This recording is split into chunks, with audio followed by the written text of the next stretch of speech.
Welcome to Pontification Nation. I'm your host, Ricky Skittle, coming to you, as always, live from my mother's basement.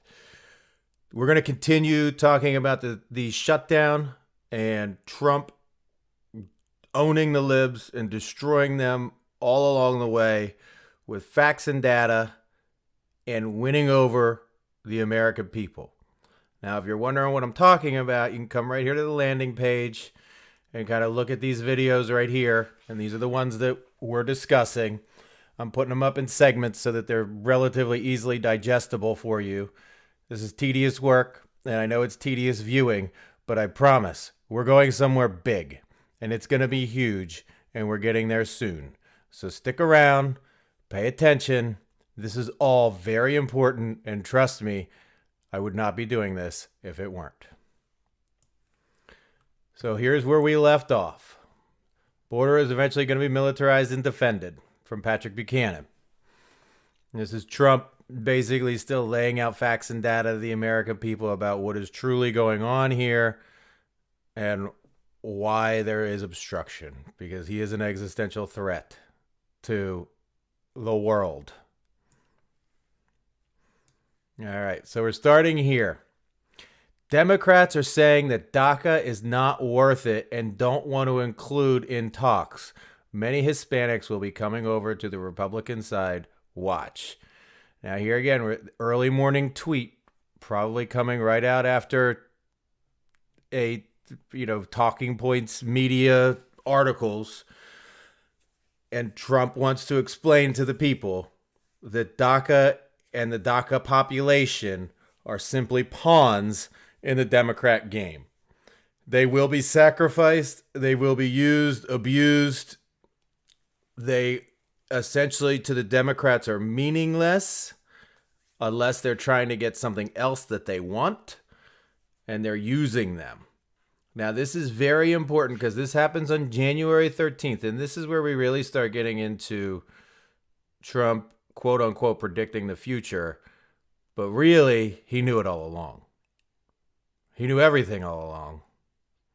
And he was just letting it all play out according to plan. The building of the wall on the southern border will bring down the crime rate throughout the entire country. Now, why would he say this? Basically, what maybe people don't understand is that when people come in to the southern border, I mean, essentially, they're not trying to hide when they come in. The Democrats have figured out that asylum is the best way to get them in because we don't have a court system that can, approve the cases. I mean, they sit in there, it's 7 years later, I think. Actually, Donald Trump said last night, oh, here's a ticket. 7 years later, come back. And 2% come back. But what happens is after they get processed, the government pays for them to go wherever they ask to go. So wherever they have family, friends, etc., whatever, the government will send them there.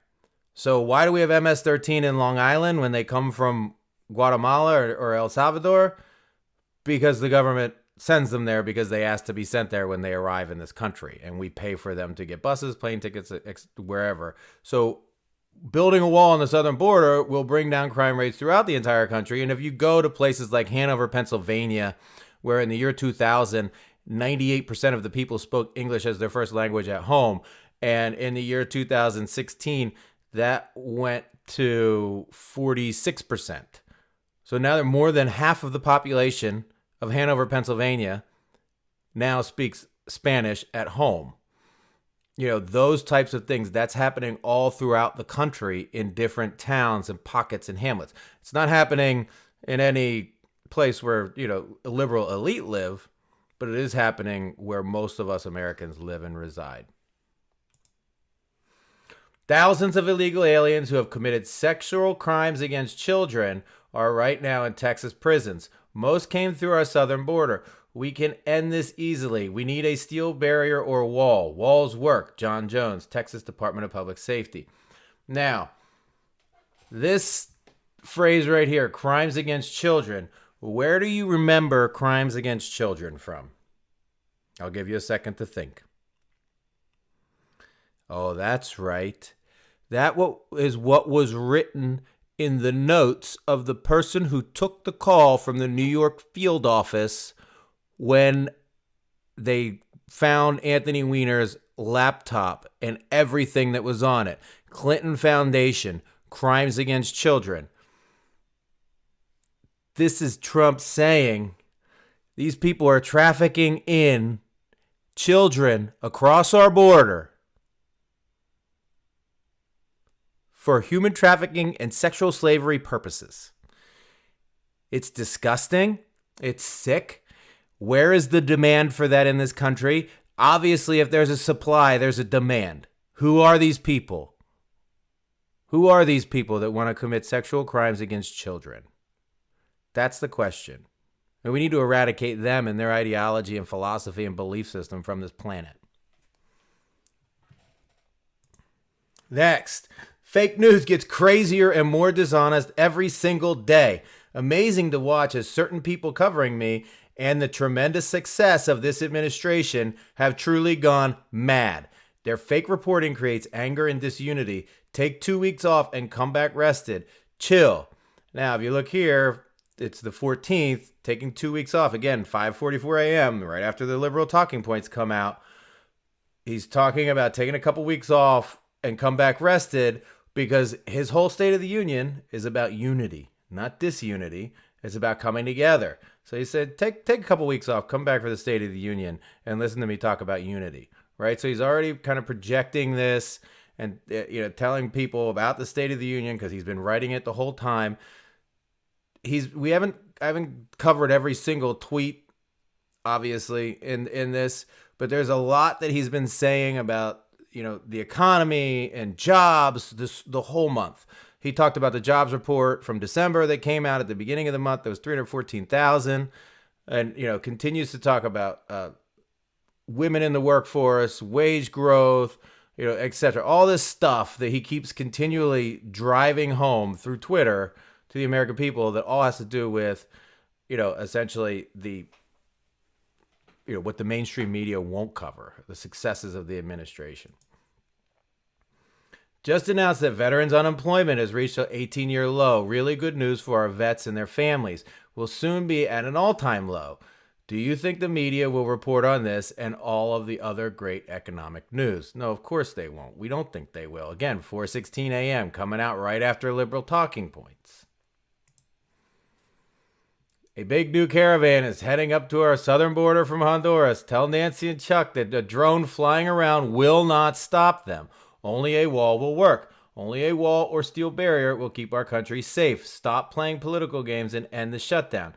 So again, telling the American people, there's a new border, there's a new caravan coming up from the border. He also discusses in this series of tweets about, how people from different countries are coming. They're finding prayer rugs out in the desert. And he said you'd be surprised to find out what countries they're coming from. That's probably classified, so he can't say it, but he is letting us know. Polls are now showing that people are beginning to understand the humanitarian crisis and crime at the border. Numbers are going up fast, over 50%. Democrats will soon be known as the party of crime. Ridiculous that they don't want border security. Now, again, all of this, everything that we've been talking about has been to take over the national conversation via the shutdown, and then get the American people educated so that they fully understand the problem at the border. And now he's watching polls to make sure that his messaging is working. I mean, if you remember, he was doing the Oval Office sit down, and then he had another speech on a Saturday afternoon, continually hammering this and making sure that the people are getting it. So he knows the polls are with him. So he is now able to go on offense. And part of that offense is this op-ed. I'm a senior Trump official, and I hope a long shutdown smokes out the resistance. Now, we're not going to sit here and read this whole thing. I hope you all have read it. It's an op-ed at the Daily Caller, but it's basically from someone who I believe is Mick Mulvaney. We don't truly know and probably never will, but I believe it's Mick Mulvaney making this. As one of the senior officials working without a paycheck, a few words of advice for the president's next move at shuttered government agencies. Lock the doors, sell the furniture, and cut them down, right? this is a total honest explanation of what goes on in government. The lapse in appropriations is more than a battle over a wall. It is an opportunity to strip wasteful government agencies for good. On an average day, roughly 15% of the employees around me are exceptional patriots serving their country. I wish I could give competitive salaries to them and no one else, but 80% feel no pressure to produce results. If they don't feel like doing what they are told, they don't. Why would they? We can't fire them. So now this op-ed lays out the whole thing. And some people may say, and time will tell, as we move into the next shutdown, there's something called the Federal Vacancies and Reform Act. That's what Matt Whitaker got appointed under.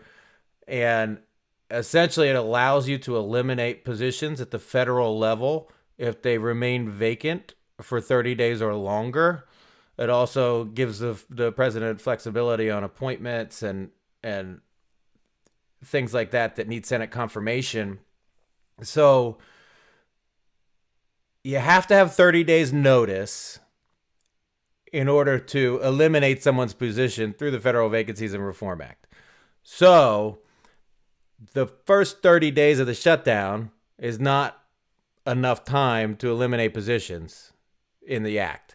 But if you have a 30-day shutdown and then have another shutdown where the position remains unfilled for another 30 days, then you can start eliminating positions without having to go through all the rigmarole of the laws. So it's going to be interesting to see how that pans out in relation to all of this. I am up in the air on whether I think that the next shutdown is going to last for 30 days and long enough to do this. But, if it does and they do actually trim the size of federal government, I think that would be a good thing. For decades, politicians promised to secure the border, fix our trade deals, bring back our factories, get tough on China, move the embassy to Jerusalem, make NATO pay their fair share, and so much else, only to do nothing or worse. I am doing exactly what I pledged to do and what I was elected to do by the citizens of our great country. Just as I promised, I am fighting for you. Just letting us know, basically, that our government for decades has been corrupt, only to do nothing or worse. In that, he's not speculating there. He knows. He knows the deal. He's trying to help us understand without letting out too much classified information. Why would Nancy Pelosi leave the country with other Democrats on a 7-day excursion when 800,000 great people are not getting paid? Also, could somebody please explain to Nancy and her big donors in wine country that people working on farms, grapes, will have easy access in? Again, calling out Nancy. Now, this is right when the fight starts to get contentious. This is when he is now starting to let the media and the Democrats think that they won. Okay? So it's very important to note. So she sends him the letter that says she doesn't think he should come for the State of the Union. And then that same day, he then cancels her congressional delegation. Also that same day, there was someone arrested in Atlanta for planning to blow up the White House with a rocket-propelled grenade. So all of that stuff could be related. They say that a lot of JFK's cabinet was out of the country when he was assassinated. Could it be that the third in line or second in line, if you're talking in real terms, Nancy Pelosi was leaving the country so that then she could be sworn in as president when it was safe to come back? We may never know. Next, retweeting an article from Dan Bongino at Bongino.com. Latino job approval of Trump surges in midst of government shutdown over border wall funding. Increased by 20% since early December, so it's now up to 50%. Okay, now this happened on the 18th of January. Now going back, on the 13th of January, Hispanics will be coming over to the Republican side. Watch. Trump already had the polling data and knew. He was telling us in advance that this was going to be happening. The president does not speculate. He has all the facts. He understands everything at a much deeper level than anyone who tells you they know what they're talking about. Again, he will continue to play them. Continue. And when we talked about the last polling information, it was over 50% started to understand the shutdown, the crisis at the border. Now we'll look in the next video what happens at the State of the Union. Fake news is truly the enemy of the people. Thank you, Donald. It is. We appreciate it. And this is now talking about, at the same time that he's writing this tweet, the BuzzFeed article about how the special counsel had evidence that Trump directed Cohen, etc., to lie. And then the special counsel had to come out and refute that.